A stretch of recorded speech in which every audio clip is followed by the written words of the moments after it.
Ahmedabad Awas Yojana 2026ના application ફોર્મની રાહ તમે ઘણા સમયથી જોઈ રહ્યા હતા. હવે તે સમયનો અંત આવી ચૂક્યો છે. 7,000થી વધુ આવાસ યોજનાના ફોર્મ શરૂ થઈ ચૂક્યા છે. જય હિન્દ, જય ભારત. સ્વાગત છે તમારું ગુજરાત સરકારી હબ ચેનલ પર. સૌપ્રથમ આપણે આવાસ યોજના કઈ રીતે તમારે અહીંયા એપ્લિકેશન ફોર્મ ભરવાનું છે, કયા કયા ડોક્યુમેન્ટ્સની જરૂર પડશે, કઈ વેબસાઇટ છે તેના વિશે વાત કરીશું પાર્ટ 1માં. ફર્સ્ટ આપણે અહીંયા ગૂગલમાં જઈને ahmedabadcity.government.in તમારે અહીંયા ટાઈપ કરવાનું છે. એટલે આ રીતની આપણી સામે અહીંયા વેબસાઇટ આવી જશે. અહીંયા તમારે આ જે ફર્સ્ટ તમને લિંક જોવા મળી રહી છે AMCEWS, ત્યાં તમારે ક્લિક કરવાનું છે. એટલે આપણી સામે આ રીતનું પેજ અહીંયા આવી જશે. અહીંયા તમને બે ઓપ્શન જોવા મળી રહેશે, ન્યૂ એપ્લિકેશન અને બીજું ઓપ્શન છે ડાઉનલોડ રિસિપ્ટ.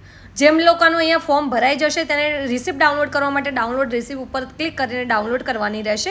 પરંતુ હવે આપણે અહીંયા ન્યૂ એપ્લિકેશન ઉપર ક્લિક કરીશું. ફર્સ્ટ આપણે અહીંયા એપ્લિકેશન વિશે વાત કરીશું.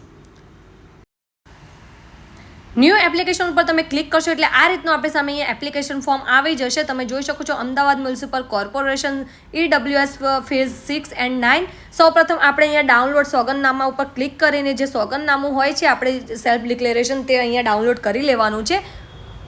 ત્યારબાદ તમારે અહીંયા બ્લુ અથવા તો બ્લેક પેનથી આ સોગંદનામામાં તમારું નામ, રહેઠાણ અને તમારું જે પણ સિગ્નેચર છે, નામ છે એ ફિલઅપ કરી લેવાનું છે. અહીંયા કોઈ પણ તમારે વકીલ સાથે તમારે સહી સિક્કા કરાવવાના નથી. નોર્મલી તમારે આ ફોર્મ ફિલઅપ કરી લેવાનું છે અને તેનો ફોટો કેપ્ચર કરીને તમારે મોબાઈલમાં એક PDF બનાવીને મૂકી રાખવાનું છે. એટલે જ્યારે પણ આપણે એપ્લિકેશન ફોર્મ ભરીએ ત્યારે આપણે કોઈ પણ પ્રોબ્લેમ આવે નહીં, ડાયરેક્ટ આપણે ડોક્યુમેન્ટ્સ અહીંયા અપલોડ કરી શકીએ. કયા કયા ડોક્યુમેન્ટ્સ તમારે રેડી રાખવાના છે તેની આપણે આજે આ વિડીયોમાં વાત કરી લઈશું. ત્યારબાદ હવે આપણે અહીંયા ડાઉનલોડ બ્રાઉઝર ઉપર ક્લિક કરીને આપણે જે આવાસ યોજના છે તેના વિશેની વધુ માહિતી આપણે જાણીશું. સૌપ્રથમ આપણે જાણી લઈએ કે કયા એરિયામાં અમદાવાદમાં આવાસ યોજનાના ફોર્મ અને કેટલી સંખ્યામાં છે તેના વિશે વાત કરીએ તો અહીંયા તમને એડ્રેસ આપેલા છે, ડ્રો કરવાની આવાસોની સંખ્યા આપેલી છે, કેટલા માળ છે તે અહીંયા તમને જણાવ્યું છે અને યોજનાઓના કોડ આપેલા છે. અહીંયા તમને ફર્સ્ટ જે આપણે છે તો દિવ્યજન લાઈફસ્ટાઈલની બાજુમાં સરોવર પ્લાઝાની સામે ગંગોત્રી સર્કલ નિકોલ ત્યાં એક આવાસ યોજના રહેશે. ત્યારબાદ અહીંયા શંકર એસ્ટેટની સામે એસિક જનરલ હોસ્પિટલની પાછળ નરોડા નારોલ ત્યાં 294 આવાસ યોજના રહેશે અને જે નિકોલ છે ત્યાં 1568 આવાસ યોજના રહેશે, જેનો EWS કોડ 52 છે અને EWS 55 કોડ નારોલ નરોડાનો છે. આ જે કોડ છે તે તમારે ખાસ ધ્યાન રાખવાનું છે, કારણ કે તમે જ્યારે પણ એપ્લિકેશન ફોર્મ ભરો છો ત્યારે તમારે ફર્સ્ટ પ્રાયોરિટી કયા કોડમાં તમારે આવાસ યોજનાના ફોર્મ ભરવા છે તે કોડ તમારે અહીંયા નાખવાનો રહેશે. એટલે તમારે જાણી લેવું જરૂરી છે. થર્ડ આવાસનું અહીંયા આપણે એડ્રેસની વાત કરીએ તો કોતકપુર જે નરોડા છે ત્યાં 171 મકાનો માટે આ એપ્લિકેશન જાહેર કરવામાં આવી છે, જેનો EWS 56 કોડ છે. જ્યારે આપણે મોટેરા એરિયામાં વાત કરીએ તો મહાકાળી નગર સામે પરિમલ હોસ્પિટલના ખાંચામાં મોટેરા ત્યાં 56 મકાનો માટે એપ્લિકેશન ફોર્મ છે જેનો કોડ છે EWS 57. હવે આપણે સિલજ એરિયાની વાત કરીએ તો બે જગ્યાએ સિલજ એરિયામાં બની રહ્યા છે, જેમાં નર્સિંગ ડ્રીમની સામે સિલજ રિંગ રોડ બ્રિજ પાસે જ્યાં 110 મકાન છે જેનો કોડ છે EWS 58 અને બીજું છે સિલજમાં કાવેરી સોહમ ફ્લેટ્સની સામે જ્યાં 392 મકાનો માટે આ સ્કીમ જાહેર કરવામાં આવી છે, જેમાં EWS 59 અહીંયા જે કોડ છે તે આપેલો છે. ત્યારબાદ ઓઢવ FP 48 ઓઢવ ભિક્ષુગૃહ રોડ ભાથીજી મહારાજના મંદિર પાસે ઓઢવ જ્યાં 540 મકાનો માટે આ એપ્લિકેશન જાહેર કરવામાં આવી છે, જેમાં EWS 60 તેનો કોડ રહેશે.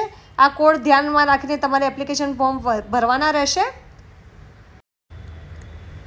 ત્યારબાદ આપણે બીજા અહીંયા વાત કરીએ તો કઠવાડા GIDCને મુખ્ય પ્રવેશદ્વારની બાજુમાં સરદાર પટેલ રિંગ રોડ નિકોલ 4 રસ્તા પાસે ટોરેન્ટ પાવર સ્ટેશનની નજીક નિકોલ જ્યાં 376 મકાનો માટે આ જે સ્કીમ છે તે જાહેર કરવામાં આવી છે, જેનો કોડ રહેશે EWS 64. ત્યારબાદ નિકોલમાં કઠવાડા GIDCને મુખ્ય પ્રવેશદ્વારની બાજુમાં સરદાર પટેલ રિંગ રોડ 4 રસ્તા પાસે ટોરેન્ટ પાવર સ્ટેશનની નજીકમાં જ્યાં 666 મકાનોની સ્કીમ જાહેર કરી છે, જેમાં EWS 65 કોડ રહેશે.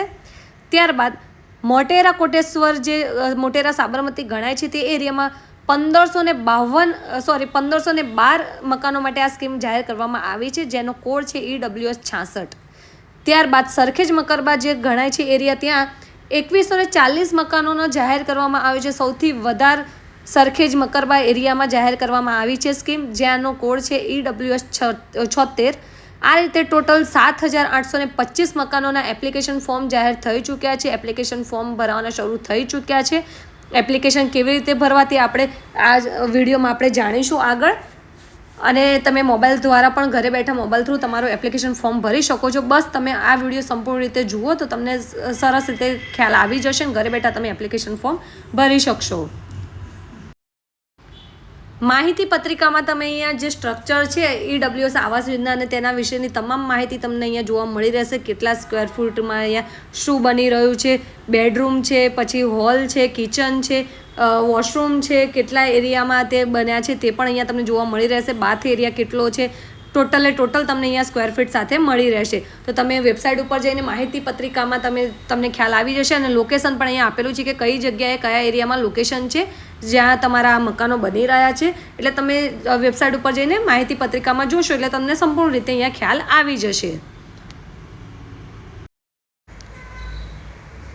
હવે આ એપ્લિકેશન ફોર્મ ભરવા માટે કેટલીક શરતો જણાવી છે. જેમ કે અરજદારે અરજી ફોર્મ સાથે ડિપોઝિટની રકમ 7,500 રૂપિયા અહીંયા પે કરવાની રહેશે. ત્યારબાદ મકાનની કુલ કિંમતના ઓછામાં ઓછા 20% રકમ અરજી સાથે ભરપાર કરેલ ડિપોઝિટ બાદ કરતાં બાકીની રકમ ડ્રોમાં સફળ થયા બાદ તમારે મ્યુનિસિપલ કોર્પોરેશન જણાવે ત્યારે અરજદારે 3 માસમાં અચૂકપણે ભરવાની રહેશે. એટલે કે તમારો જો મકાનમાં ડ્રો લાગે છે તો તમને 3 મહિનાની અંદર તમારે આ જે 20% રકમ છે ડિપોઝિટ ભર્યા બાદ કરીને તે તમારે પે કરવાની રહેશે. અને જે બાકીની 80% રકમ છે તેને 10 હપ્તાએ તમારે અહીંયા સમયાંતરે ભરવાનું રહેશે. એટલે કે જે પણ પૈસા છે તે તમારે આ રીતના હપ્તા વાઇઝ ભરવાના રહેશે. મકાનની સંપૂર્ણ કિંમત ચૂકવ્યા બાદ જ તમને મકાનના દસ્તાવેજ મળશે. ત્યારબાદ 3 લાખ સુધીની વાર્ષિક આવક હોવી જોઈએ, કૌટુંબિક વાર્ષિક આવક. અને જો તમારે કાસ્ટ વાઇઝ અહીંયા કોઈ એપ્લિકેશન કરતા હોય તો તમારે કાસ્ટ સર્ટિફિકેટ પણ અહીંયા તમારે અપલોડ કરવાનું રહેશે. ફેમિલીમાં કોઈ પણ વ્યક્તિના નામે કોઈ પણ મકાન ન હોવું જોઈએ. જો આ રીતનો કોઈ ખોટી માહિતી તમારી જણાશે તો તમે જે પણ ડિપોઝિટ પે કરી છે 7,500 તે જપ્ત કરી લેવામાં આવશે, તમને રિટર્ન મળશે નહીં. હવે આ જે આવાસ યોજના છે તેની ઘણી માહિતી પણ અહીંયા આપેલી છે. એલિવેશન, ભૂકંપ પ્રતિરોધક બાંધકામ, ગ્રીન બિલ્ડિંગ કન્સેપ્ટ બાંધકામ, vitrified tiles flooring, sandwich Kota સ્ટોનનું kitchen platform, powder coated aluminium glass sliding windows, મુખ્ય દરવાજો, બંને સાઈડ લેમિનેટેડ સીટનો ફ્લશ ડોર, કેમ્પસ RCC રસ્તા, પાર્કિંગ તેમજ તમામ જરૂરી જગ્યાએ પેવર બ્લોકનું પેવિંગ, નિયમ મુજબ સ્ટાન્ડર્ડ કંપનીની લિફ્ટની સગવડ અને પરક્લોટિંગની વેલ. આટલી સુવિધાઓ તમારા જે આવાસ યોજના છે તેમાં મળી રહેશે. હવે આપણે કયા ડોક્યુમેન્ટ્સ અહીંયા અપલોડ કરવાના છે તેની વિશે વાત કરી લઈએ. આપણે સૌપ્રથમ કયા ડોક્યુમેન્ટ્સ અપલોડ કરવાના છે. તમારે એ ડોક્યુમેન્ટ્સ આ રીતના PDF કરીને તમારે મોબાઈલમાં સેવ કરી લેવાના છે, જેથી એપ્લિકેશન ફોર્મ ભરતી વખતે તમને કોઈ પણ જાતની પ્રોબ્લેમ આવે નહીં. સૌથી પહેલાં તમારે અહીંયા અપલોડ દસ્તાવેજ આવકનું પ્રમાણપત્ર એટલે કે તમારું ઇન્કમ સર્ટિફિકેટ તમારે અપલોડ કરવાનું રહેશે. ત્યારબાદ તમારો જાતિનો દાખલો અહીંયા અપલોડ કરવાનો રહેશે. ત્યારબાદ તમારો ઓળખનો પુરાવો જેમ કે તમારું કોઈ પણ અહીંયા આધાર કાર્ડ છે કે પછી પેન કાર્ડ છે, ઇલેક્શન કાર્ડ છે તે તમારે અહીંયા અપલોડ કરવાનું રહેશે. ત્યારબાદ તમારે અહીંયા તમારું આધાર કાર્ડ અહીંયા અપલોડ કરવાનું રહેશે. રહેઠાણનો પુરાવો જેમ કે તમારું આધાર કાર્ડ કે જે ઇલેક્શન કાર્ડમાં તમે રહેતા હોય ત્યાંનું એડ્રેસ હોય અથવા તો ભાડા કરાર, જો તમે ભાડે રહો છો તો ભાડા કરાર ફરજિયાત અહીંયા અપલોડ કરવાનું છે. ત્યારબાદ અપલોડ કરવાનું તમારે ખાલી રદ ચેક નકલ એટલે કે તમારો કેન્સલ ચેક, અને જો ચેક ન હોય તો તમારા પાસબુકના પ્રથમ પાનાનું જે પેજ છે તે પણ તમે અહીંયા અપલોડ કરી શકો છો. જ્યાં જ્યાં રેડ ફૂંદડી દેખાય છે એ ફરજિયાતપણે તમારે અપલોડ કરવાનું રહેશે. ત્યારબાદ તમારે અહીંયા સોગંદનામું જે આપણે ફર્સ્ટ સેલ્ફ ડિક્લેરેશનની વાત કરી હતી તે અહીંયા અપલોડ કરવાનું છે. ત્યારબાદ જો દિવ્યાંગજન છે તો તેને સિવિલ સર્જનનું પ્રમાણપત્ર અપલોડ કરવાનું છે. ત્યારબાદ તમારો ફોટો પાસપોર્ટ સાઇઝનો અહીંયા અપલોડ કરવાનો છે. ત્યારબાદ તમારી સિગ્નેચર તમારે અહીંયા અપલોડ કરવાની છે. ત્યારબાદ તમારે અહીંયા જે પણ તમારે શરતો લાગુ પડતી હોય તે તમારે અહીંયા ULC હોય તો સિલેક્ટ કરી લેવાની છે. અને તમારા બેંકની ડિટેલ્સ તમારે અહીંયા ફિલઅપ કરી લેવાની છે. આટલા ડોક્યુમેન્ટ્સ તમારે રેડી રાખવાના છે. એપ્લિકેશન ફોર્મ ભરતા પહેલાં દરેક ડોક્યુમેન્ટ્સની PDF બનાવીને મોબાઈલમાં સેવ કરી લેવાની છે.